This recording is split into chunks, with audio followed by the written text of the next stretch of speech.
Alhamdulillah, wassalatu wassalamu ala rasulillah wa ala alihi wa ashabihi wa man wala. Asyhadu an la ilaha illallah wahdahu la syarikalah wa asyhadu anna Muhammadan abduhu wa rasuluh. Selamat pagi para pendengar Anas Radio dimanapun Anda berada. Gimana? Semoga kabarnya baik-baik saja pagi ini. Semoga selalu dalam lindungan Allah Subhanahu wa taala.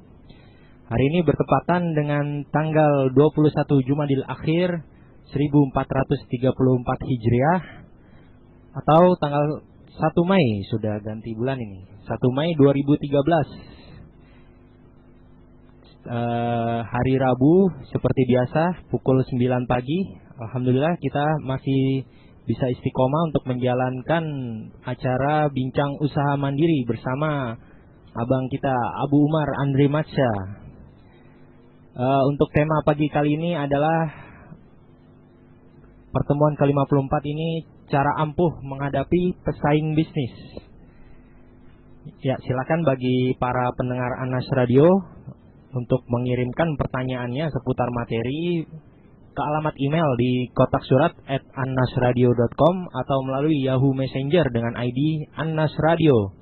Atau bisa juga melalui pin BlackBerry di 2633310D.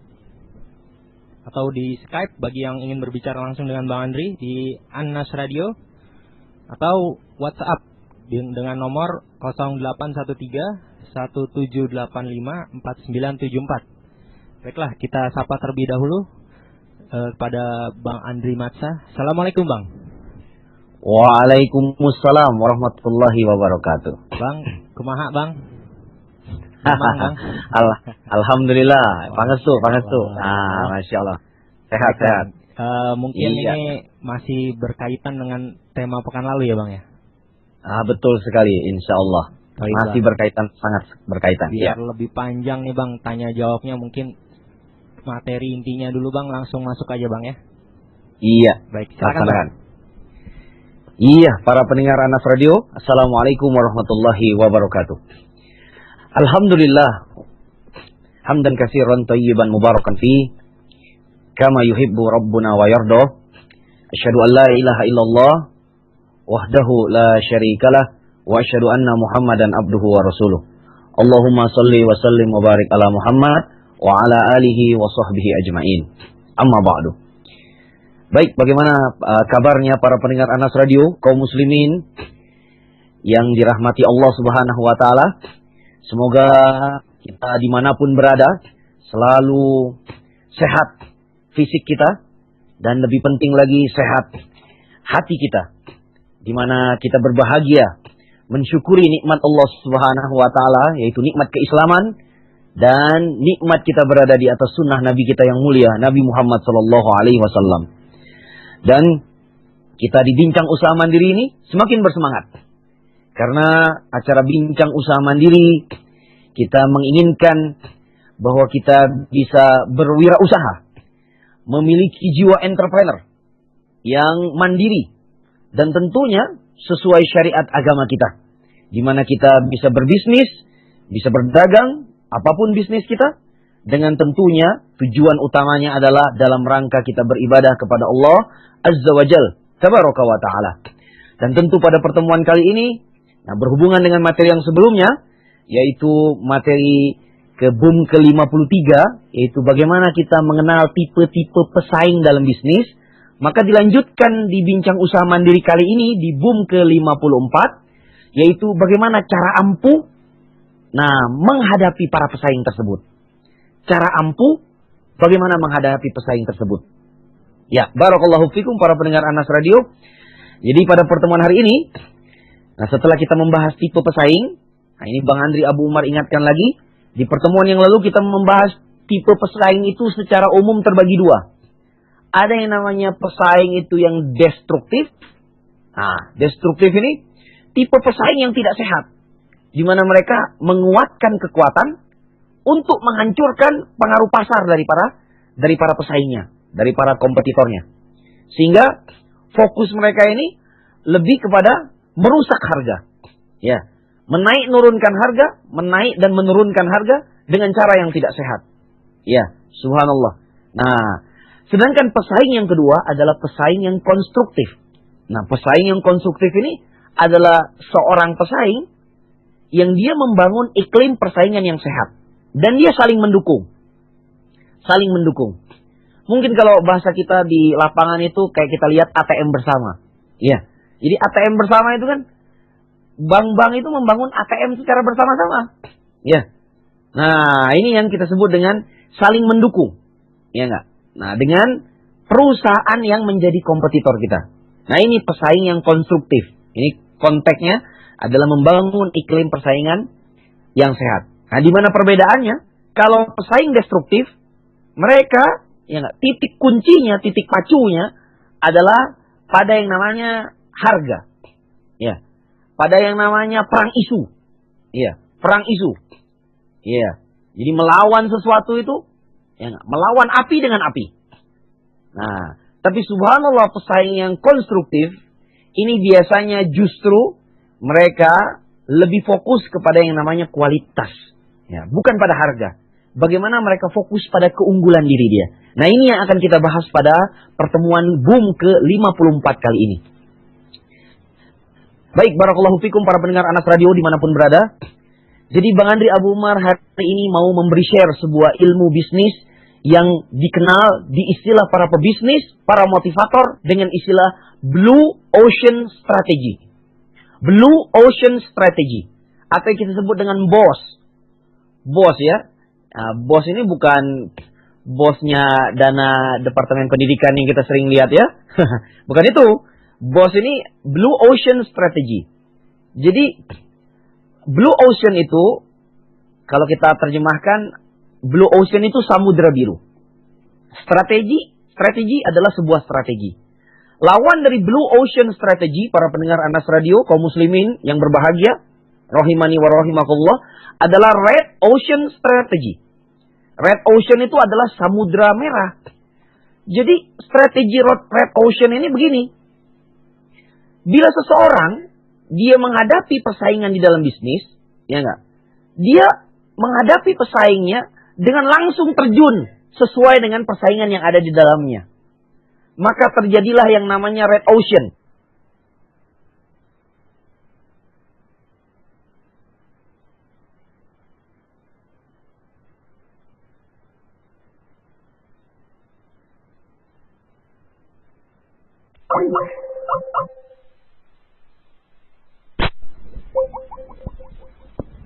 Ya, nampaknya koneksi kita terputus dengan Bang Andri.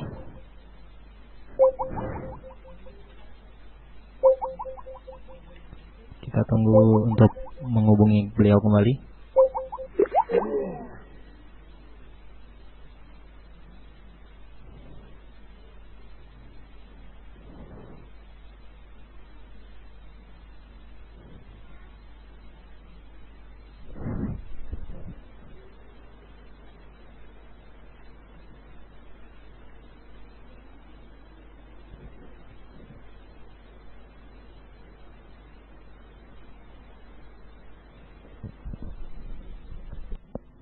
Assalamualaikum Bang.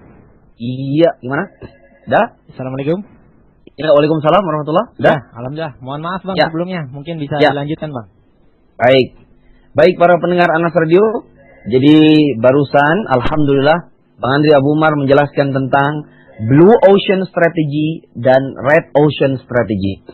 Jadi kalau Red Ocean ini, jadi strategi bisnis yang kita masuk ke tengah-tengah persaingan bisnis dengan cara yang sangat kasar atau tidak sehat. Jadi Red Ocean itu berdarah-darah. Ya. Jadi kita lawan api dengan api. Kita dipukul, kita memukul pula. Ya. Kita terluka, kita memukul pula sehingga orang pun terluka. Makanya berdarah-darah. Ini yang disebut dengan Red Ocean Strategy. Tetapi di dalam menghadapi pesaing. Nah, ini pesaing ini kan ada dua ya. Ada pesaing yang destruktif, ada yang konstruktif. Nah, ada cara yang lebih utama, cara ampuh. Itu yang disebut dengan konsep bisnis Blue Ocean Strategy. Jadi, sesuai dengan namanya, samudra biru. Artinya, Blue Ocean Strategy ini adalah sebuah cara ampuh. Sebuah manajemen strategik. Yang dia menerapkan penguasaan ruang pasar yang tidak diperebutkan. Ya. Penguasaan ruang pasar yang tidak diperebutkan. Ya. Jadi kan kalau kita kan lawan aja, ada pesaing kita lawan, ya nggak? Nanti ketika kita lawan kita melawan kita juga. Terus saja begitu. Semakin bulan, semakin tahun itu yang ada hanyalah adu jotos, lawan dan lawan lagi, pukul balas. Nah, itu namanya Red Ocean Strategy.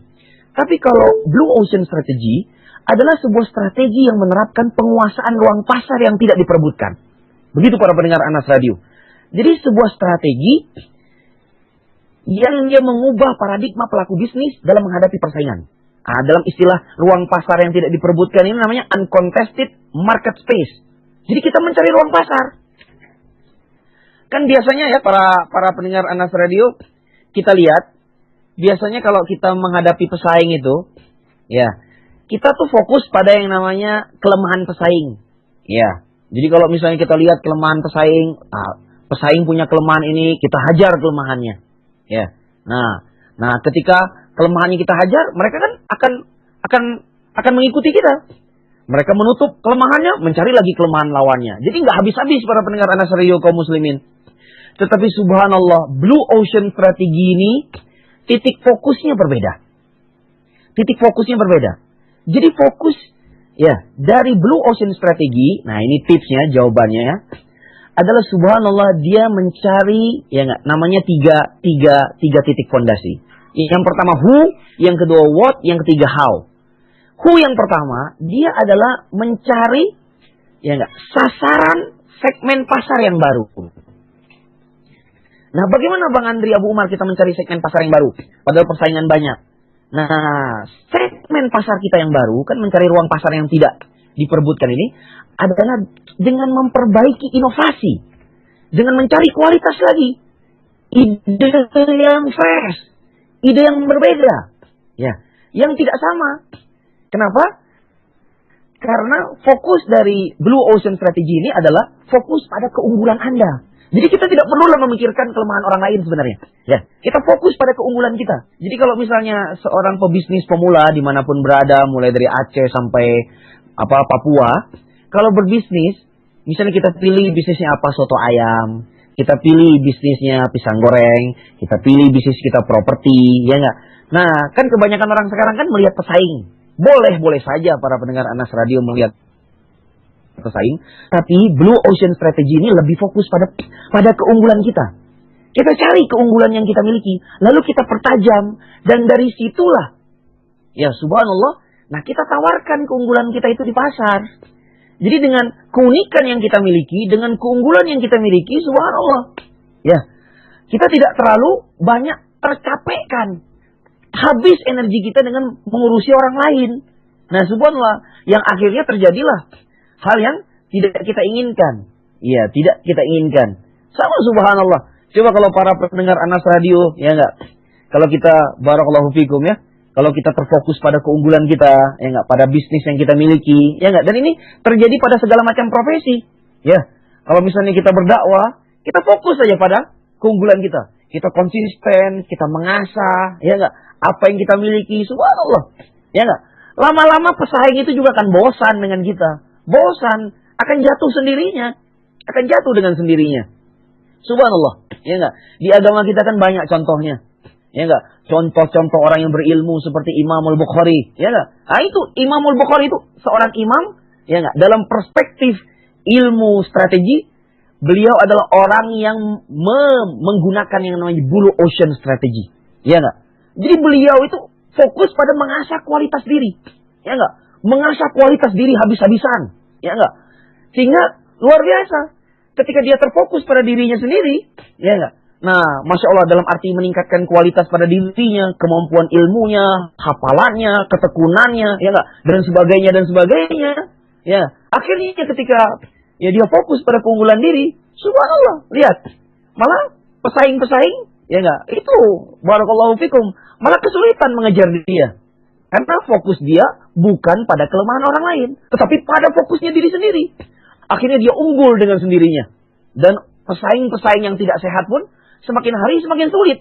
Ya enggak? Bagaimana mengalahkan Imam Al-Bukhari ini? Seorang imam yang sangat subhanallah, merealisasikan yang namanya Blue Ocean Strategy dalam yang namanya kapasitas dirinya.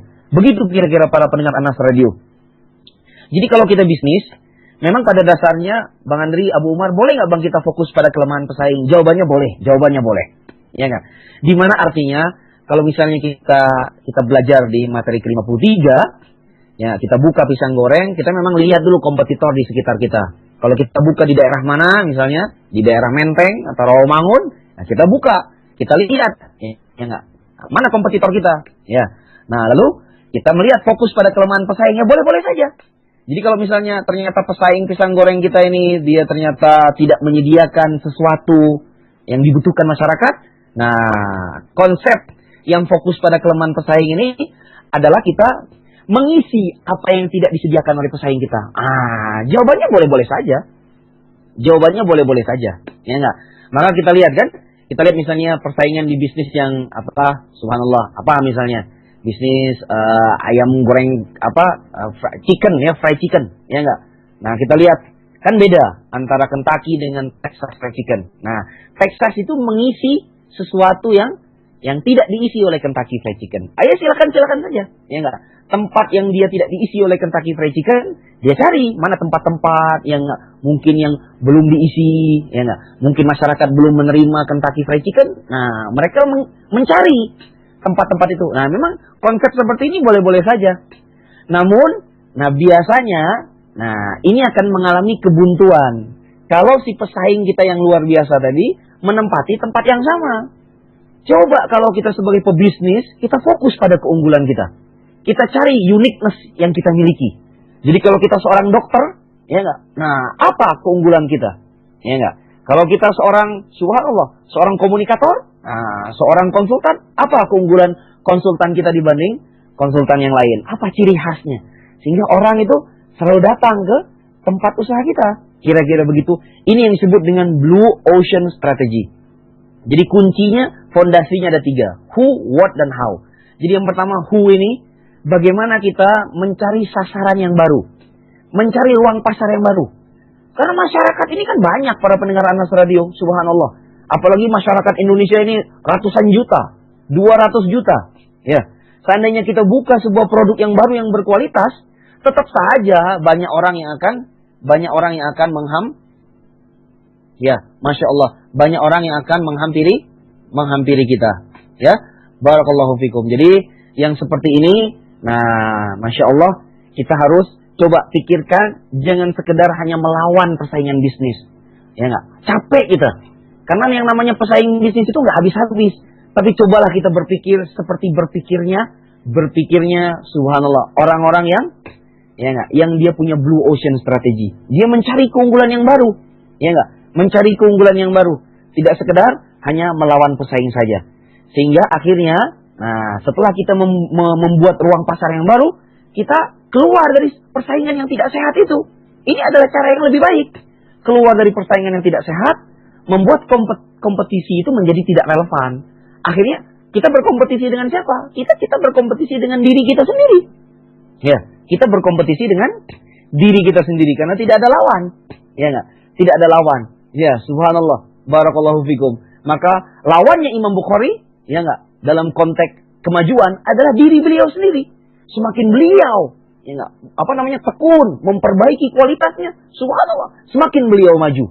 Ya, dan subhanallah kita tahu sampai detik ini, ya enggak, beliau subhanallah, ya, barakallahu fikum, sulit untuk ditandingi. Amirul Mukminin fil hadis, orang yang menerapkan subhanallah, ya enggak, keunggulan pada dirinya secara maksimal, tidak biasa-biasa, tapi betul-betul luar biasa. Maka tips dari Bang Andri, Abu Umar, sebelum kita membuka sesi tanya jawab, ada beberapa hal. Yang pertama, bagi kita yang ingin menghadapi para pesaing-pesaing, coba kita membuat konsep yang matang. Jangan sekali-kali berani berbisnis dengan konsep yang asal-asalan. Ya enggak?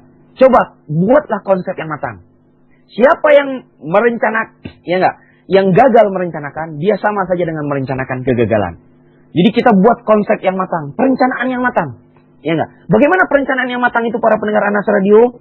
Perencanaan yang matang itu, ya, dia dibangun pada fondasi yang saya sebutkan tadi. Pertama, fondasi pertama itu fondasi keunggulan yang kita miliki.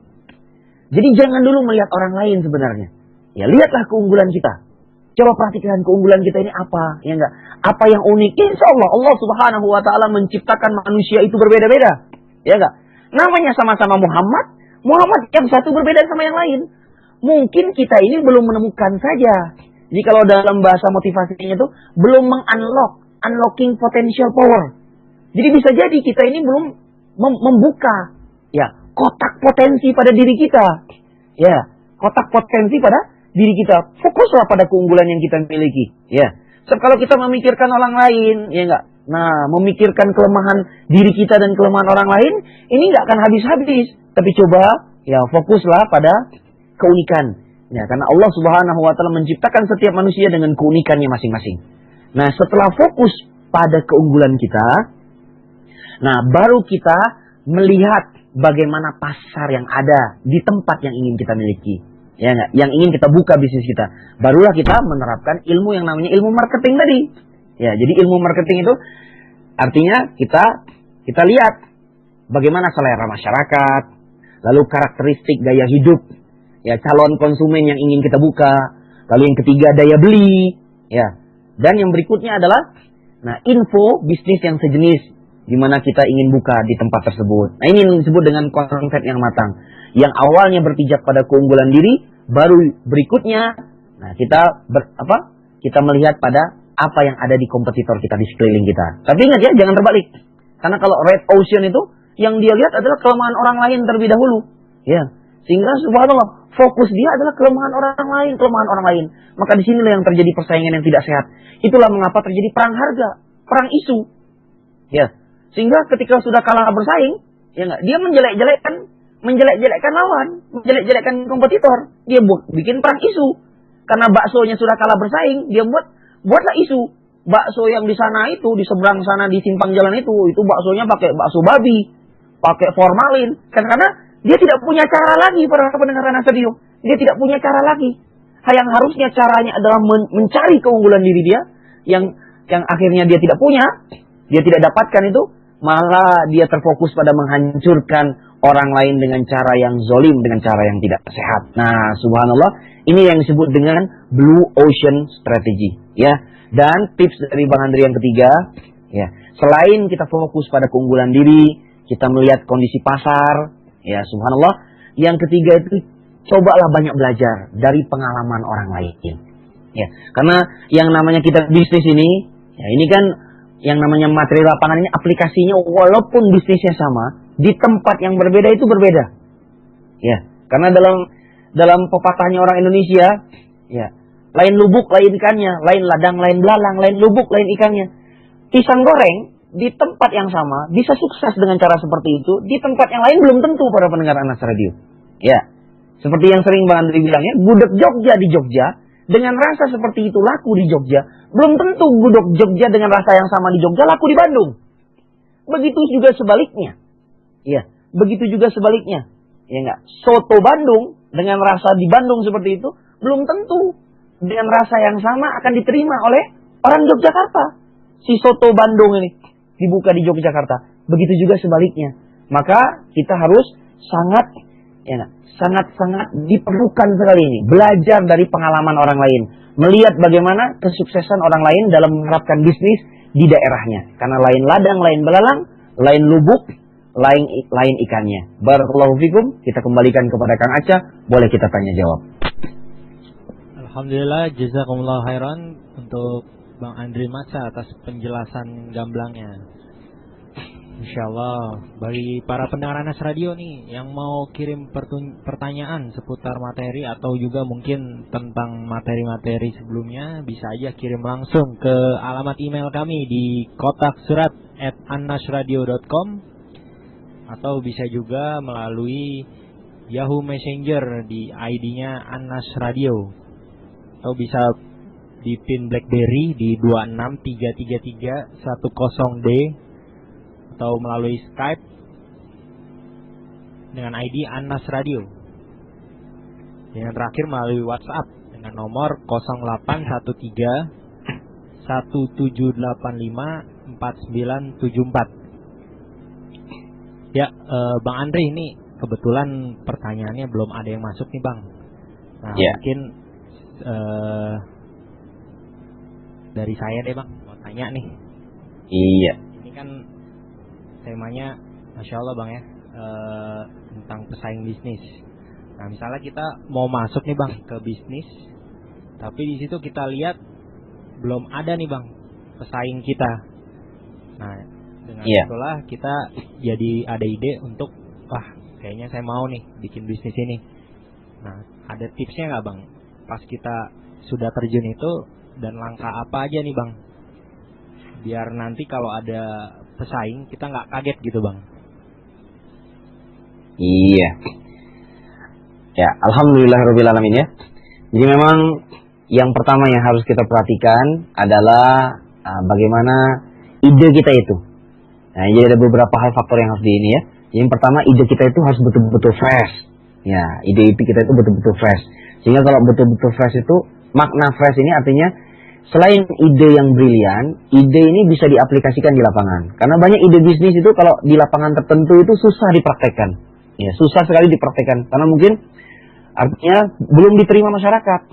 Karena masyarakat Indonesia ini senang yang subhanallah, yang kalau bahasa Bang Andri di pertemuan marketing itu easy listening. Ya, easy listening.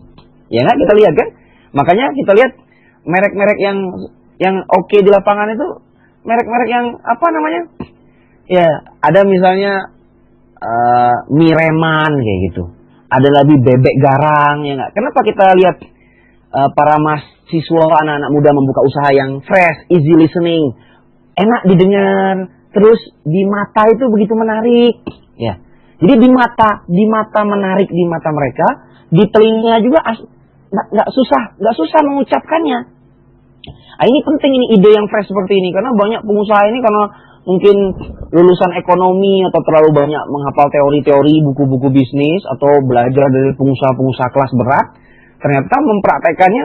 Jadi belajar itu boleh aja sama Bill Gates, sama siapa, sama Bob Sadino, ya nggak? Tapi menerapkannya di Garut berbeda, menerapkannya di Pangandaran, ya, menerapkannya di ujung Banyuwangi itu berbeda, tidak apa namanya, tidak seenaknya saja, kan begitu. Maka kita harus tahu ide kita ini fresh tidak di lapangan. Nah, ini yang tolong diperhatikan. Lalu yang berikutnya adalah kita harus mengikuti perkembangan teknologi ya. Ya, karena memang hari ini masyarakat ini sudah beralih dia dari offline menjadi online. Nah, berarti kita memang harus tepat guna menggunakan teknologi.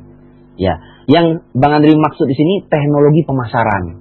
Nah, teknologi pemasaran ya, barakallahu fikum.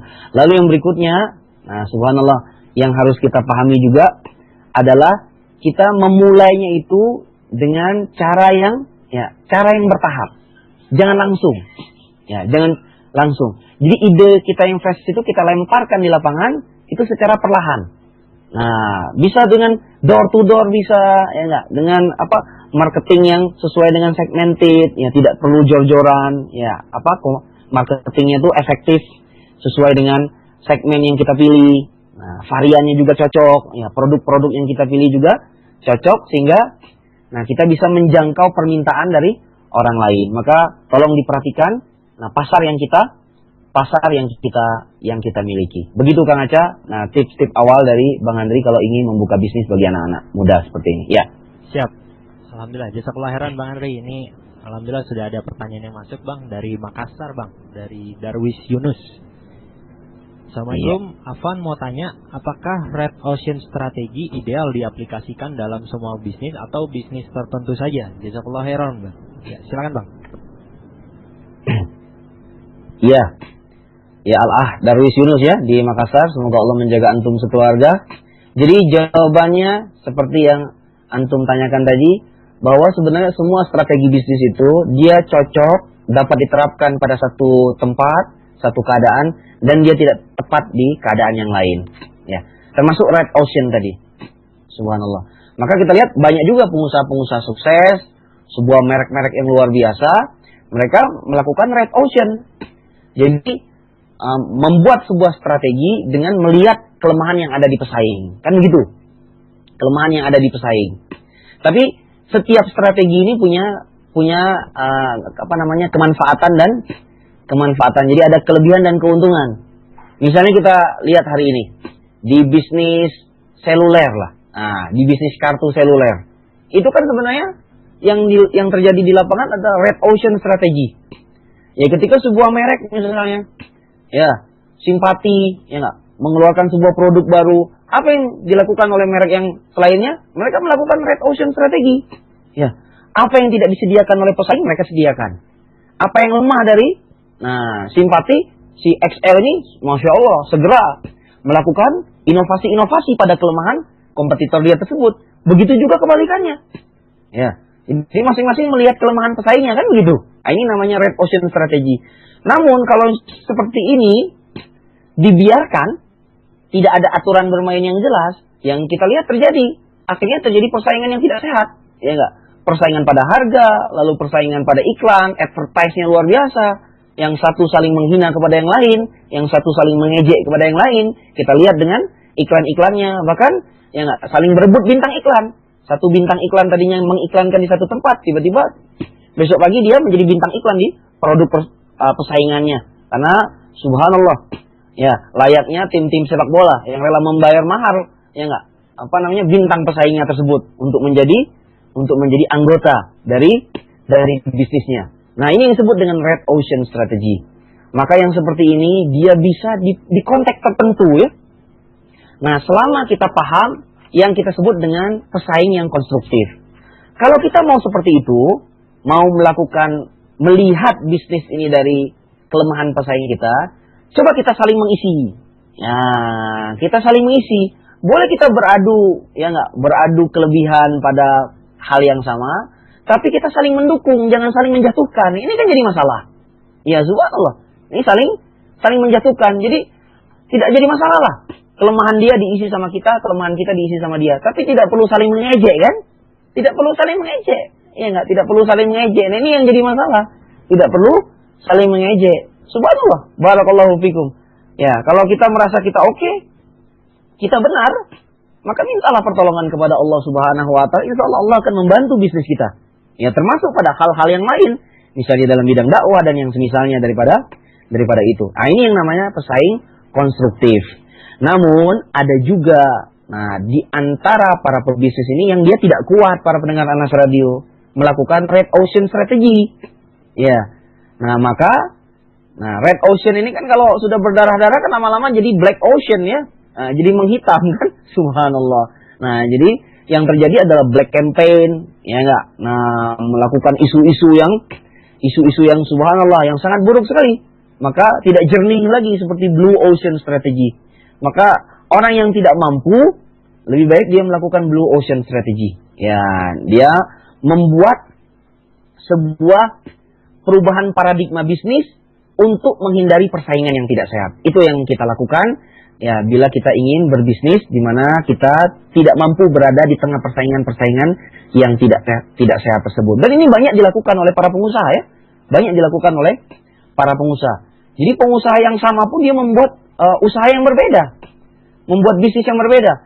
Coba kita lihat para pendengar Anas Radio, produk ya perusahaan sebesar apa misalnya, contoh di negara kita ini kita ambil contoh Unilever. Coba lihat Unilever itu. Dia punya merek sabun berbeda-beda. Itu kan sabunnya masing-masing kompetitornya lain-lain. Ya, dia membuat inovasi-inovasi tersendiri, ya enggak? Nah, dia punya sabun keluarga namanya Lifebuoy. Nah, tidak ada awalnya orang yang membuat blue ocean strategi sabun keluarga. Ya, sabun keluarga. Jadi, sabun keluarga pertama kali adalah Lifebuoy. Nah, hari ini orang mulai memikirkan ingin melawan, ya, mencari ya enggak kelemahan-kelemahan dari Lifebuoy misalnya begitu. Ya luar biasa ya Unilever ya. Jadi tim strategiknya ini memikirkan sekali konsep-konsep blue ocean strategi.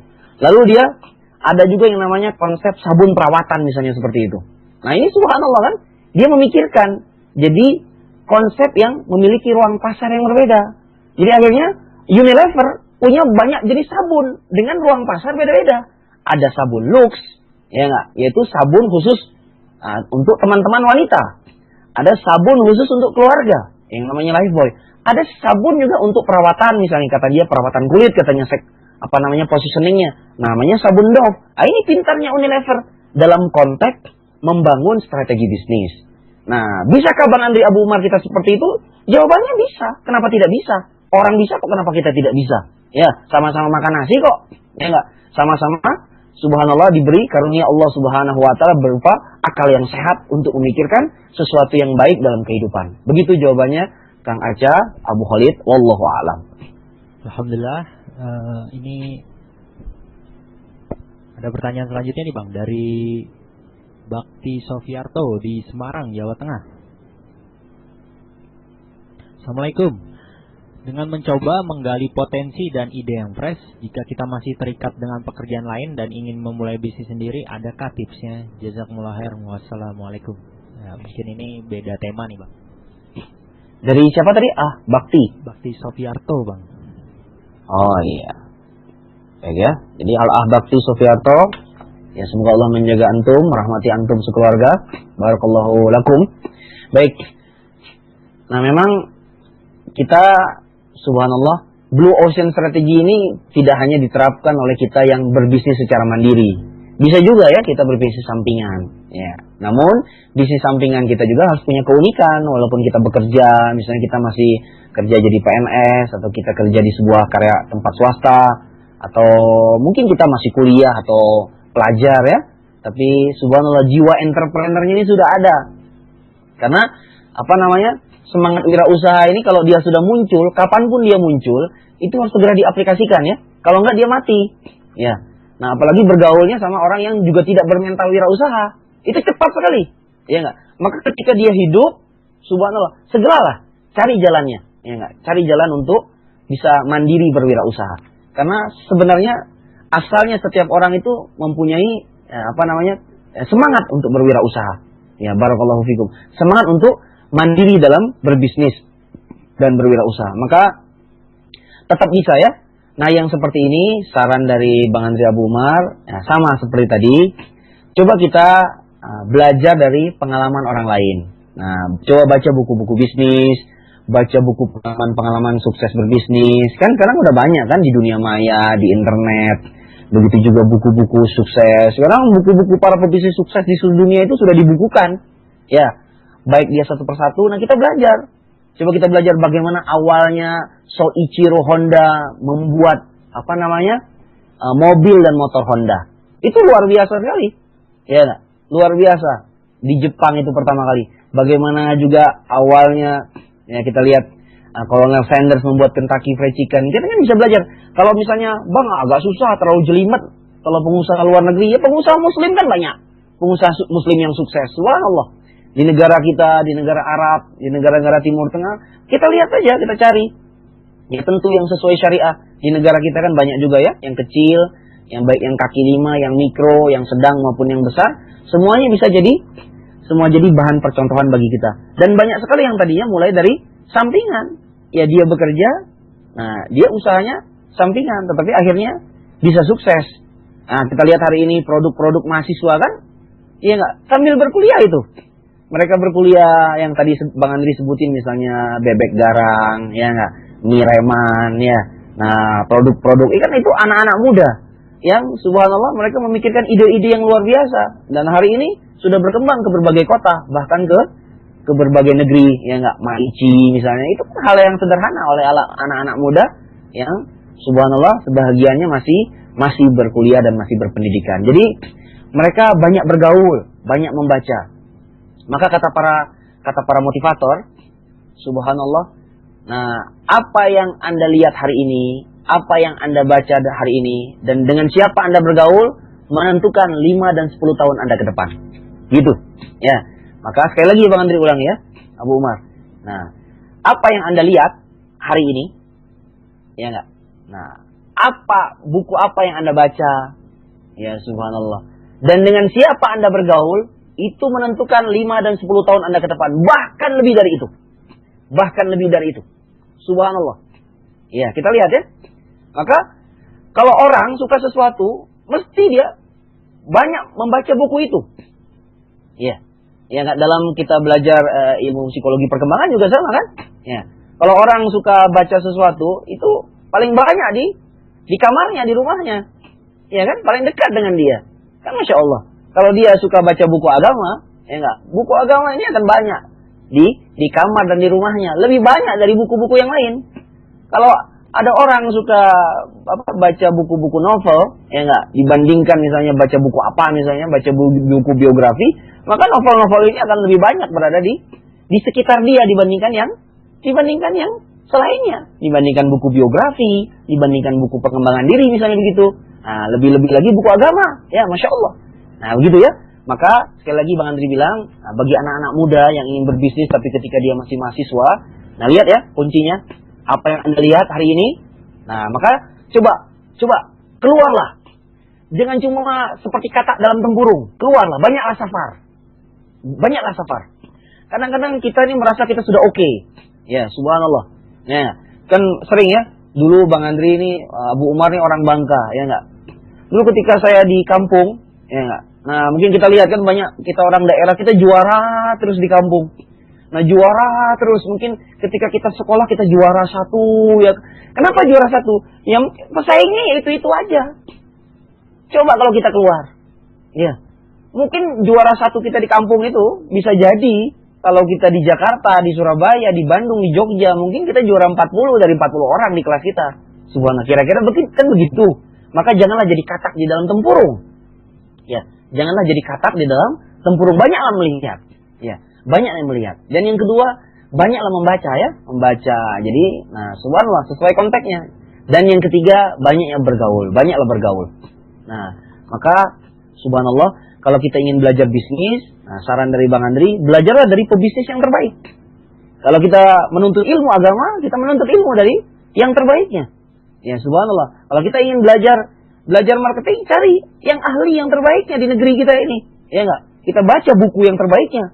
Jangan buku orang baru belajar marketing 1 bulan 2 bulan lalu ngarang buku, ya enggak? Hanya ngumpulin kisah-kisah marketing saja lalu kita baca buku dia. Ternyata tidak punya fondasi yang sangat kuat. Begitu para pendengar Anras Radio. Ya, tapi kita cari dari yang ahlinya. Ya enggak? Yang betul-betul sudah menggeluti dunia pemasaran, ya enggak? Apalagi sudah mempraktekkan bisnis selama berpuluh-puluh tahun.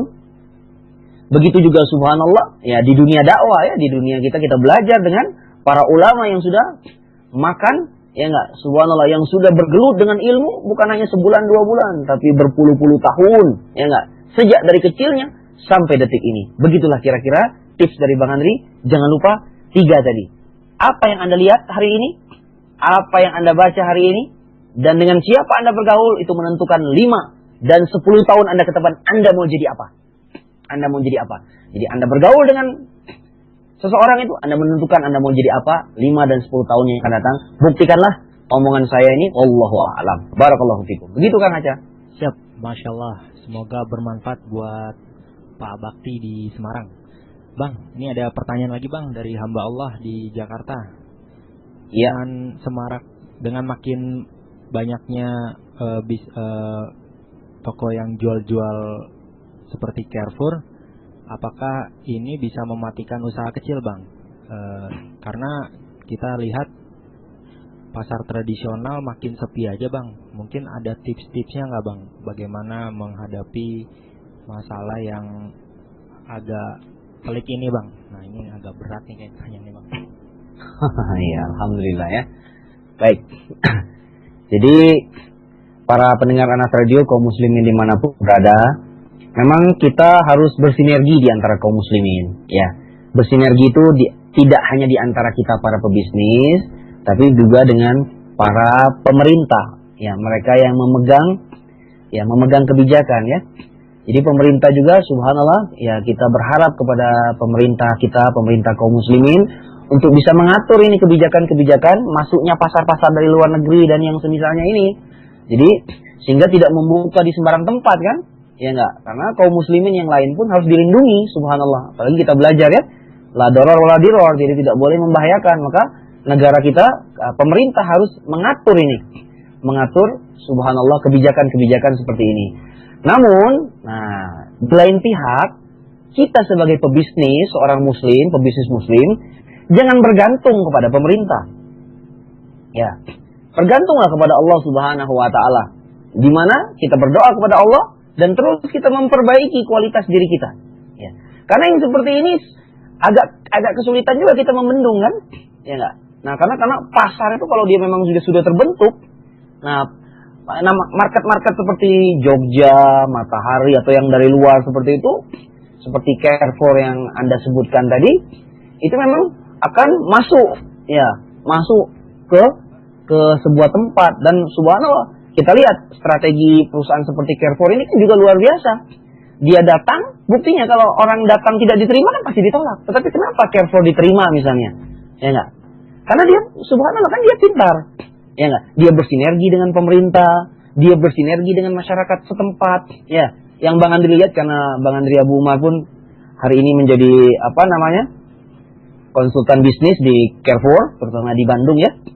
Jadi saya lihat mereka ini juga melakukan cara-cara interpersonal yang luar biasa dengan masyarakat, ya enggak? Masyarakat setempat dibuka lowongan kerja. Jadi masyarakat setempat pun bekerja di Carrefour, ya enggak? Dibuatkan masjid di sekitar Carrefour. Jadi subhanallah, ya enggak?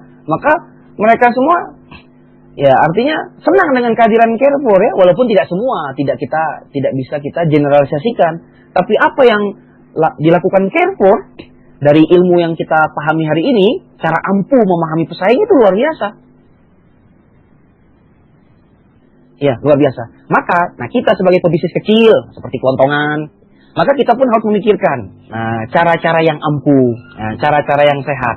Ya, bagaimana ide-ide yang fresh. Tapi, ya enggak, walaupun ada Carrefour kan banyak. Di tempat-tempat ya, misalnya kita lihat di berbagai tempat juga, banyak. Misalnya Carrefour membuat sebuah pasar yang besar di sebuah tempat, ya, misalnya Bang Andri, karena Bang Andri di Kota Bandung, dia membuat sebuah area misalnya di daerah Bandung Utara ya. Tapi subhanallah jalan itu yang ada toko emasnya, misalnya ada toko mainannya, ada toko ini, mereka tetap hidup kok. Mereka tetap hidup subhanallah. Karena mereka ini, teman-teman kita subhanallah ya, baik dari kalangan muslim ataupun non-muslim, dari kalangan Tionghoa ini mereka belajar. Jadi mereka tetap menjaga konsumen itu agar tetap militan kepada dia.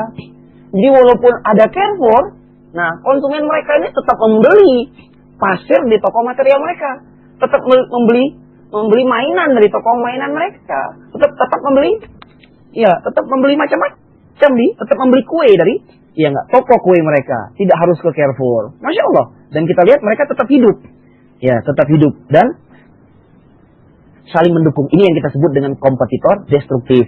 Ya, kompetitor destruktif. Dan Bang Andri Abu Umar lihat, karena saya menjadi konsultan mereka, saya memberi arahan supaya Carrefour ini juga bersilaturahmi kepada toko-toko yang ada di sekelilingnya. Jadi mereka tidak saling menjelekkan, tidak saling menjatuhkan, promosinya saling mendukung, ya enggak? Kadang-kadang toko-toko di sekeliling Carrefour ini juga diwadahi para pendengar Anas Radio. Ini subhanallah kan tidak jadi masalah. Karena yang bekerja di Carrefour itu kan juga kaum muslimin yang membuka tenan-tenan, ya enggak? Toko-toko di Carrefour itu kan juga kaum muslimin, subhanallah. Jadi memang mereknya luar negeri, mereknya Kentucky, tapi yang kerja di situ kebanyakan adalah saudara-saudara kita kaum muslimin. Ya, subhanallah. Kira-kira begitu, tolong kita perhatikan.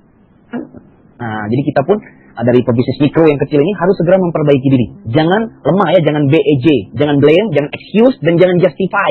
Jangan selalu kepikiran itu menyalahkan orang lain. Wah, pantas saya rugi, pantas rezeki saya berkurang karena ada dia, karena orang lain. Ya, karena menyalahkan orang lain. Jangan begitu. Kita tetap terfokus kepada bagaimana kita menservis konsumen kita, sehingga konsumen kita tetap selalu militan untuk datang kepada bisnis kita. Wallahu a'lam, wallahul musta'an. Ya. Ya, jazakallah khairan Bang. Ini ada tambahan pertanyaan nih Bang dari Pak atau Mas Bakti Sofiarto tadi di Semarang. Mohon sarannya, ada ketakutan pada saya jika kita baru memulai bisnis kemudian dicuri idenya Bang, yaitu Red Ocean Strategy ini Bang. Dicuri idenya oleh karyawan kita, sehingga kita hanya melakukannya dengan keluarga atau kalangan sendiri aja. Artinya kita kan jadi nggak maju-maju Bang. Nah, itu gimana tuh Bang? Iya. Baik para pendengar Anas Radio ya, Al-Ah Bakti di Semarang, dan siapapun yang mendengar boom ke 54 dan nanti rekamannya insya Allah. Sebenarnya ketakutan-ketakutan seperti itu ada di setiap pengusaha. Ada insya Allah. Karena memang manusia ini ya diberikan rasa takut oleh Allah Subhanahu wa Ta'ala. Ya enggak? Ada takut-takut yang tabii kan? Yang kita sudah belajar. Ya, takut ini, takut itu. Ya wajar ya. Wajar. Ada ketakutan kita ditiru, ide kita diambil sama orang lain, ya enggak? Nah, sebenarnya ketakutan itu ada. Nah, masalahnya bagaimana kita mengelola ketakutan kita ini? Kan ini aja jawabannya kan? Mengelola ketakutan. Ya. Karena semuanya itu harus dikelola dengan baik. Karena inti kesuksesannya adalah mengelolanya. Ya. Inti kesuksesan itu mengelola waktu. Kita sama-sama punya waktu 24 jam. Tidak ada manusia di dunia ini, ya enggak, yang punya waktu 25 jam satu hari. Semuanya sama. Bahkan Nabi Muhammad SAW, bahkan Presiden SBY, bahkan kita punya waktu itu 24 jam. Jadi, ya enggak, dalam ilmu motivasi, sukses itu bagaimana mengelola waktu. Wal asri. Nah, subhanallah. Ya. Makanya orang yang tidak sukses, dia tidak mampu mengelola waktunya dengan baik pada hal-hal yang bermanfaat untuk dirinya di dunia ini dan di akhirat kelak. Maka kembali ke pertanyaan Al-Ahbabti, kita mengelola ketakutan kita ini sehingga ketakutan diri kita ini bermanfaat buat diri kita dan orang di sekitar kita. Jangan kita takut sehingga takut itu membuat PD kita menurun. Membuat keluarga kita juga pesimis. Ya enggak? Harusnya kita ini PD sehingga subhanallah keluarga kita pun ikut tersemangati.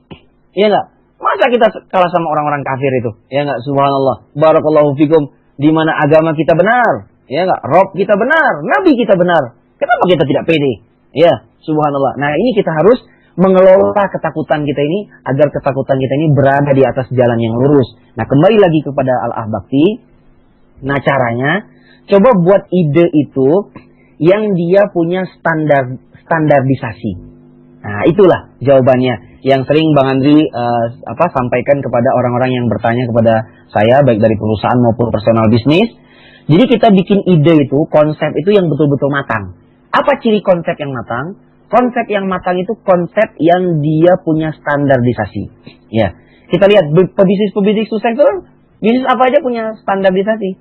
Baik itu standarisasi di produksi, standarisasi marketing, ya, standarisasi di sistem keuangan dan di sistem sumber daya manusia. Ya, sehingga kalau kita punya standarisasi seperti ini, kalau ada orang yang ingin meniru misalnya seperti itu, ya enggak. Nah, kan kalau dia meniru yang tidak sehat, subhanallah akan ketahuan sama kita. Ya. Jadi ini barang tiruan. Lalu yang berikutnya, selain standarisasi, yang kedua, betul-betul konsep yang kita miliki yang tadi Bang Andri bilang. Dia betul-betul punya keunggulan yang sangat unik. Idenya itu betul-betul fresh. Ya, idenya itu betul-betul fresh. Sehingga tidak bisa ditiru oleh orang lain. Ya, tidak bisa ditiru oleh orang lain. Nah, ini yang harus kita pikirkan. Ya enggak? Kalaupun kita meniru, ada orang yang meniru kita, orang itu akan ingat kitanya daripada ingat dia. Kan begitu kan? Ya. Kan subhanallah, kalau misalnya kita lihat para pendengar Anas Radio, ada orang misalnya yang ingin meniru gaya seseorang. Ya. Misalnya contohlah, kita anggaplah misalnya marketing yourself lah, contoh-contoh perorangan. Misalnya kita ambil contoh Agim. Kalau ada orang yang ingin berdakwah, gaya komunikasinya kayak Agim, orang itu akan ingat Agim kan? Ya, ngomongnya kayak Agim, ya nggak? Nggak akan diingat dianya, yang akan diingat itu Agim. Berarti Agim ini, cara berkomunikasinya itu adalah punya uniqueness. Ya, uniqueness itu macam-macam. Apakah dari pakaiannya, apakah dari cara mengucapkannya, kata-kata yang dipilihnya, gerakan tangannya. Ya, itu yang harus kita pikirkan. Itu yang harus kita pikirkan. Dan Bang Andri Abu Umar pun ketika menjadi konsultan, menjadi motivator, saya memikirkan itu. Sehingga ketika saya membuat sebuah keunikan tersendiri, kalau ada orang yang meniru, wah ini gaya kita ini, kok nurut dia. Nah, subhanallah. Ya itu ya, tolong diperhatikan. Sebab yang namanya bisnis sukses, ujung-ujungnya itu akan ditiru. Nah, tapi bagaimana kita yang ditiru ini, kita tetap bisa berinovasi luar biasa. Karena sebenarnya ketika kita ditiru, sebenarnya itu keuntungan bagi kita. Ya enggak? Kalau kita punya keunggulan yang brilian, orang yang meniru kita, itu masyarakat itu akan mengingat yang ditirunya kan? Coba subhanallah kita lihat contoh Aqua. Ketika semua orang membuat merek seperti Aqua, Aquaria, Aquase, apa dan sebagainya, orang akan ingat Aqua. Jadi sebenarnya semakin hebat Aquaria ini, merek Aquaria ini, merek Aquase ini, akan semakin meningkatkan. Jadi sebenarnya Aquaria ini menjadi, kalau bahasa kita daya ungkit, menjadi katrol bagi semakin terkenalnya Aqua. Kan begitu. Maka harus positif kita. Makanya itulah kita mengelola ketakutan-ketakutan. Ya. Makanya subhanallah, barakallahu fikum, siapa yang paradigmanya sedahsyat ini, maka dia akan menjadi orang sukses. Dia akan menjadi orang sukses. Sebenarnya orang yang mengejek kita, yang menghina kita itu kan membuat kita semakin terkenal. Kan betul tidak? Ya, para pendengar Anas Radio. Ya, subhanallah. Ketika misalnya di agama kita, ya enggak? Orang Syiah itu mengejek Abu Bakar dan Umar. Abu Bakar dan Umar itu semakin ngetop namanya kan? Ya enggak? Ada orang kafir mengejek Nabi Muhammad SAW. Nabi kita semakin terkenal, ya enggak? Namanya semakin harum. Namanya subhanallah, semakin terkenal. Dan Nabi kita Abu Bakar dan Umar mendapatkan saluran pahala yang gratis kan? Ya kalau diejek itu. Asal kita tidak mengejeknya, subhanallah kita mendapatkan. Maka kalau ada orang yang ingin mengambil ide bisnis kita, ya enggak? Tetapi kita memang sudah memulainya duluan, ide yang brilian dan unik, subhanallah. Itu akan berefek, kitanya maka akan semakin terangkat. Dan itu juga Bang Andri Abu Umar rasakan kira-kira saya berbisnis di tengah-tengah lapangan. Iya begitu kira-kira. Jadi orang yang meniru itu akan mengangkat orang yang ditiru. Asal orang yang ditiru ini tidak negatif. Punya paradigma yang blue ocean strategy. Begitu kira-kira jawabannya. Al-Ah Bakti di Semarang. Moga-moga yang harus kita lakukan ini rubahlah paradigma kita. Kelolalah ketakutan kita menjadi semangat dan optimisme yang luar biasa. Jangan ragu, bukalah ide bisnis Anda itu. Segera inovasikan dengan baik. Bikin standarisasi. Dan kita meminta pertolongan kepada Allah Azza wa Jalla. Begitu jawabannya. Wallahu a'lam. Ya. Alhamdulillah. Nah ini mungkin ada pertanyaan yang terakhir Bang dari Pak Sohib di Cilodok. Di mana nih Bang? Cilodok Bang mungkin tahu ya Bang. Iya Jakarta ini. Ya. Bang Andri, saya penjual bakso. Saat ini saya berjualan bakso sudah cukup lama. Baru-baru ini ada pesaing saya yang tidak jauh dari warung saya. Sama nih Bang, jualan bakso juga saya. Pembeli saya saat ini sepi nih Bang. Dan ada isu-isu juga mengenai bakso yang saya jual. Mengenai adanya isu formalin, pakai daging babi. Dan ada juga yang buat isu bahwa bakso saya yang dijual tuh pakai air mandi tuyul. Waduh. Saya khawatir isu-isu ini dibuat oleh penjual bakso saingan saya. Bisa kasih tips nggak Bang? Gimana nih saya biar bangkit lagi dari kelesuan ini? Waduh, Masya Allah nih Bang. Ya silakan Bang. Alhamdulillahirrabbilalamin. Segala puji hanya milik Allah. Pak Sohib di Cilodok, semoga Allah menjaga antum, merahmati antum, memberkahi antum dan bisnis antum ya sekeluarga, subhanallah. Baik Pak Sohib. Nah ini cocok dengan materi juga ke 53. Bagaimana kita menghadapi pesaing yang destruktif, yang mereka ini melakukan perang isu. Jadi Bang Andri, kan ada beberapa cara alternatif yang dilakukan pengusaha. Ya, yang pertama kita memang kaidahnya itu jangan api kita lawan dengan api. Ya, jadi jangan api dilawan api, karena api kalau dilawan dengan api, apinya semakin berkobar. Ya, maka api padamkan dengan air kan kita tahu, ya nggak, subhanallah, dengan sesuatu yang dingin sehingga mendinginkan api tersebut. Jadi subhanallah. Nah, kita lakukan marketing secara sehat. Ya, kalau ada yang mengatakan kita pakai daging babi, ya kita tinggal bikin, subhanallah, bikin marketing. Ya, nah secara terbuka bahwa kita, subhanallah, bakso daging kita, usaha bakso kita ini, bakso kita buat iklan kan? Nah, kita buat spanduk misalnya. Nah, bakso kami misalnya itu tidak menggunakan daging babi, tidak menggunakan daging formalin, ya enggak? Nah, bahkan kalau perlu kita buktikan. Kita buktikan ini pentingnya seperti ini. Coba kadang-kadang kalau misalnya kita sebagai pengusaha, misalnya kita dituduh ya, bisa jadi kita melakukan dalam teori itu komunikasi itu ada yang disebut dengan agenda setting atau jarum hypodermic teori. Jadi artinya teori komunikasi ini, nah kita melakukan hal yang berkebalikan, tapi lebih efektif. Misalnya kita dituduh menggunakan daging babi. Nah kita coba membuat presentasi di publik hari-hari tertentu, misalnya subhanallah. Nah kita membuat presentasi, ya. Atau kita datangkan misalnya orang dari MUI, ya enggak, ke mana misalnya dari BP POM untuk hadir ke bakso kita, ya enggak. Lalu kita membuat sebuah presentasi, kita undang para pelanggan kita, ya enggak, kita buat acara, ya enggak. Nah, itu kan memadamkan isu sebenarnya, subhanallah. Dengan kita menghadirkan orang-orang dari ahli kesehatan atau ahli yang seperti itu untuk memberikan penerangan. Ya. Jadi terjadilah yang namanya perubahan ya, citra, image, public image. Dan ini setiap perusahaan, Pak Sohib, itu kan ada divisi public relation. Ya, ketika Telkomsel diejek dengan isu oleh perusahaan yang lain, atau sebuah perusahaannya yang Bang Andri juga pernah mengelola, mengkonsultasikan produk Telkomsel di waktu yang telah lalu. Nah, maka mereka melakukan, kalau bahasa kita, perang isu ini dibalas dengan komunikasi yang sifatnya positif, ya, yang efektif kepada konsumen, memberi citra.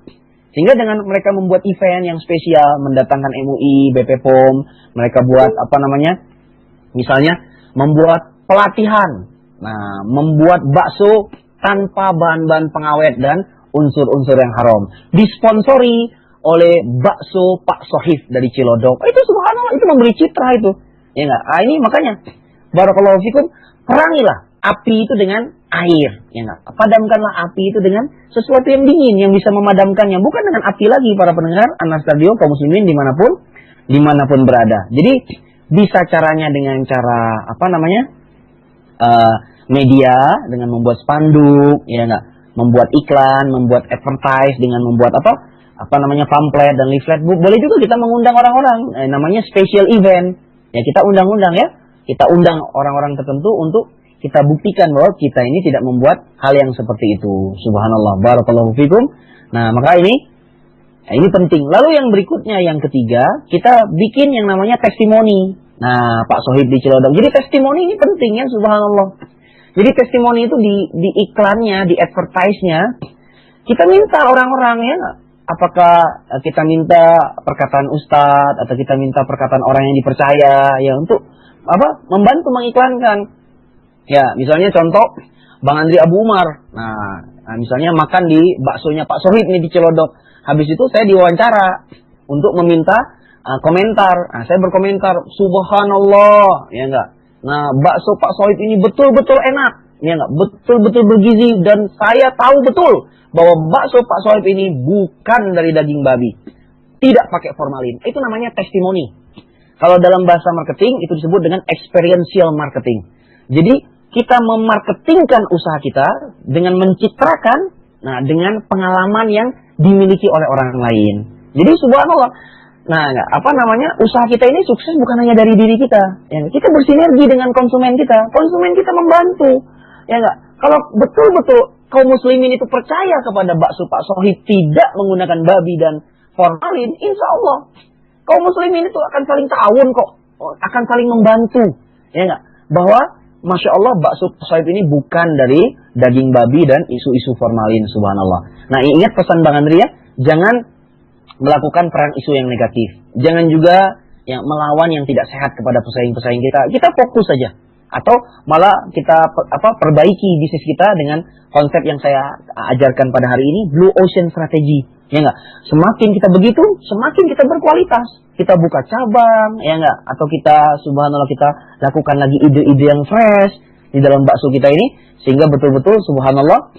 Nah, sehingga ya lawan kita ini akan capek sendirinya. Jadi kalau pesawat itu jatuh sendiri nggak perlu ditembak. Begitu Pak Sohib di Cilodok. Ya subhanallah. Maka ayo kita bersemangat para kaum muslimin, para pebisnis, ya para salafiyin, ahlus sunnah, fokus ya nggak pada kelebihan yang kita miliki. Insya Allah, barakallahu fikum, ya nggak, nanti pesawat itu akan jatuh dengan sendirinya. Subhanallah. Karena nggak ada orang mengejek ini lama, ya nggak ada orang yang perang isu ini setiap tahap, ya nggak, tahan ya. Ya, dan kita minta pertolongan kepada Allah Subhanahu wa taala. Semoga Allah memberi hidayah kita dan orang yang membuat hal-hal yang negatif tersebut. Wallahu alam, mungkin cukup sampai di sini. Mudah-mudahan bermanfaat.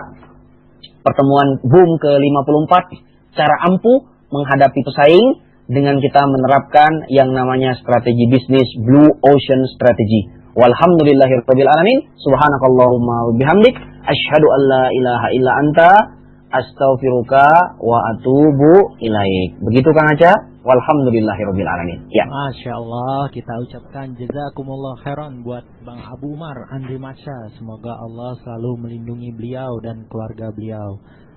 Baiklah para pendengar Anas Radio dimanapun Anda berada, maka dengan demikian berakhir sudah acara kita untuk pagi hari ini. Dan untuk sekedar info, untuk pekan yang akan datang, qadarullah wa masya fa'al, Bang Andri Maksa kemungkinan tidak bisa mengisi karena akan fokus mengikuti daurah fikih di Makassar.